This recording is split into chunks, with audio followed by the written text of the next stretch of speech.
শোনো ড্রাগন, তুমি যদি তোমার অফিসের কমলার সঙ্গে আমার প্রাইভেট মোমেন্টের ব্যবস্থা করতে পারো তবে এবারের কাজটাও তুমি পাবে।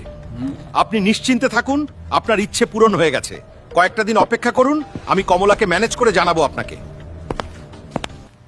শুনো কলা, আজ আমার অফিসে জরুরি কিছু কাজ আছে, তাই ফিরতে একটু দেরি হবে। তুমি আমাকে নিয়ে টেনশন করো না। এত রাত হয়ে গেল, কমলা কেন আসছে না? বাইরে এত ঝড় বৃষ্টিও হচ্ছে, কমলার কোনো বিপদ হলো কিনা কে জানে। শুনো কমলা, তোমাকে গরিব জীবনে মানায় না। চাইলেই সেগুলো পরিবর্তন করতে পারো। যদি আমার সঙ্গে থাকো তাহলে নিজের সব স্বপ্ন পূরণ করতে পারবে। কমলা, তুমি ফোনটাও বন্ধ করে রেখেছো, আমি আর কোথায় কোথায় খুঁজবো তোমাকে? প্লিজ তুমি একটাবার ফোনটা রিসিভ করো। আপনি সত্যিই বলেছেন, ওই গরিব কলার সঙ্গে থাকলে এরকম জীবনযাপন কখনো সম্ভব ছিল না।